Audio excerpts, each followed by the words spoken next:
Covering news where you live. This is 5 News. Well, thank you for joining us here today for the latest news and weather where you live. I'm Joe Ellison. One of our top stories, Amber Waterman is charged with 1 count of kidnapping resulting in death, and Jamie Waterman is charged as an accessory. Now, this indictment, you see them here, alleges that Amber Waterman kidnapped Ashley Bush in order to claim her unborn child as her own. The indictment also alleges that Jamie, the husband, was an accessory because he tried to help his wife cover up the crimes. U.S. attorneys in Missouri will be handling the federal charges. Amber Waterman is now facing capital murder charges in Benton County as well. She is scheduled to appear in court next Monday. Now, this is a developing story we'll continue to follow. We'll have updates as this case moves forward.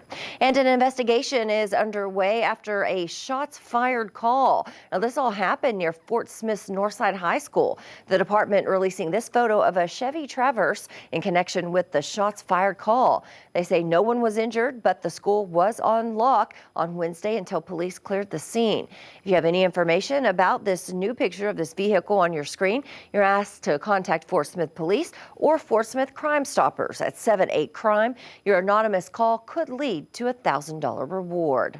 All right, before we get to more news, let's get a check of the weather with meteorologist Zach Scott. Zach, we are starting off for a chilly day. It is cold, frosty day for us across 5 country to kick off a Thursday. We're looking for some improvement this afternoon. Your Thursday afternoon looks to be more comfortable than Wednesday afternoon was. Wednesday, we had that chilly north wind around, gusting 20 to 25 miles per hour. Today, we've got a lighter wind, more out of the west-southwest. That's a warmer wind force. We still got plenty of sunshine trying to warm us up, and temperatures are a lot warmer. Instead of low 40s like we saw yesterday, upper 40s to 50 for northwest Arkansas, mostly upper 40s across the river valley on Wednesday. Today, we're looking for widespread lower 50s across the area. So again, still a chilly day. We're still below average for where we're supposed to be this time of year, but certainly more comfortable than where we were on Wednesday. Another cold night, and yeah, you see that. Chances some light snow coming in, especially for northwest Arkansas overnight. Expect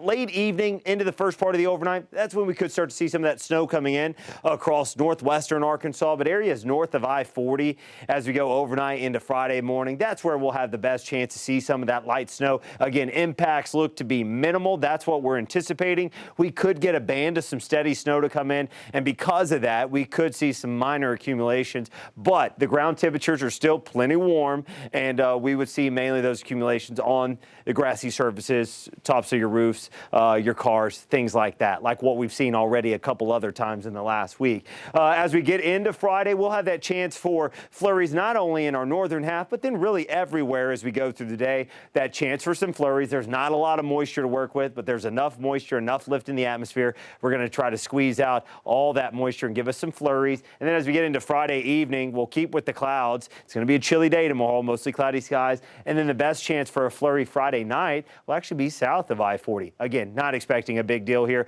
A matter of fact, we think we could see some light accumulations, and those will be for northwest Arkansas, especially in the higher terrains. Areas north of I-40 have that best shot. Again, we're going to be seeing temperatures very chilly tomorrow, 30s for highs, and then we start to bounce back. You're heading to Fayetteville on Saturday. We'll see lower highs in the lower 40s. And then overall, a cold game. We're talking temperatures dropping into the 20s as that game is wrapping up.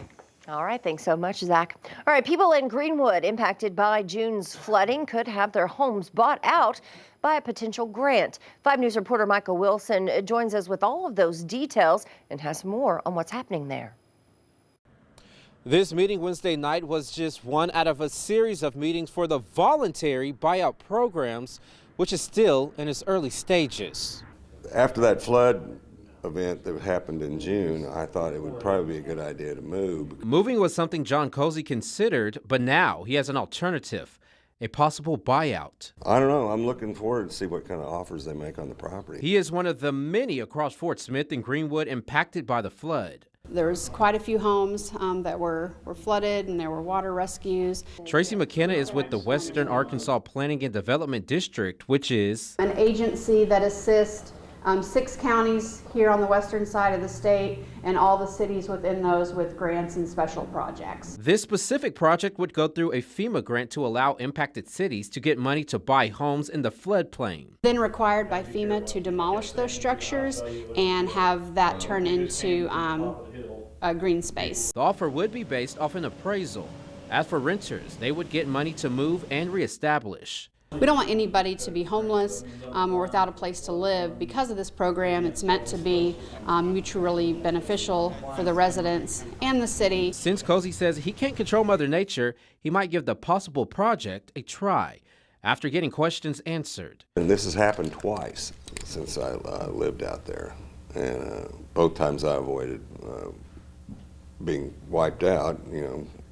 But the third time could be a charm if you don't watch out. But for now, McKenna is just seeing who's interested in the program. It's just going to be a waiting game. And again, McKenna says his program is voluntary, so that means the cities won't be able to push eminent domain. And the next meeting is scheduled for Thursday evening in Fort Smith. In Greenwood, covering news where you live, Micah Wilson, 5 News. All right, thanks so much, Micah. And because of the pandemic, we're taking a look at the current issues with disposable masks. Go ahead and take a look. So these are the face masks that I think about 95% of the people during the pandemic and still today are wearing. However, they do not break down. So we're going to throw this in the ground and see what happens. All right, so let's just go ahead and throw it in the ground and throw some dirt over the top of it and see what happens over time. That was last winter, and since then I found several studies that show these masks take 450 years to break down and last as long as diapers and plastic bottles. If you look at mask pollution going back to 2020, it would equal 7% of the Great Pacific Garbage Patch of plastic that floats in the Pacific. At the height of the COVID pandemic in 2020, we were going through about 4.3 billion of these every day. Mitch Silverstein is with the Surfrider Foundation and says a lot of these masks didn't get disposed of properly. It's not like people are bad actors and going and just throwing these into the ocean, but you can see, I mean, look at this. You open your car door, and if you got one sitting at the bottom, it just flies out and it's gone. So that's why we see these everywhere. Being made of plastic, these masks don't decompose in the traditional sense. So that's why it's so important to keep them out of the environment. So this planter is where we buried that mask last winter. This is my planter where I grow all my vegetables. So a lot of fertilizer goes in here. I compost as well. I throw my eggshells and cuttings from when I'm doing some cooking. So if anything's gonna break down, it's gonna be in here. Let's dig in and see what we find.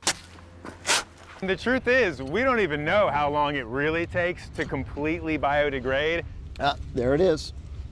And just like I expected, these things don't break down. They're like cigarette butts or baby diapers. They literally last for hundreds and hundreds of years. It's unbelievable. You know, estimates go from anywhere to 400 years to more. Silverstein says these masks just break apart into smaller pieces until they become microplastics. And these microplastics, in addition to completely trashing our ocean, have been found on every corner of the earth, including inside our bodies, inside mother's milk, and even placentas. In 2020 alone, factories produced over 52 billion masks. But here's the scary part. It's estimated that 1.6 billion ended up in the ocean. Before 2020, I don't think we ever saw these. We never saw masks enough to be like an actual item on our beach cleanup data sheets.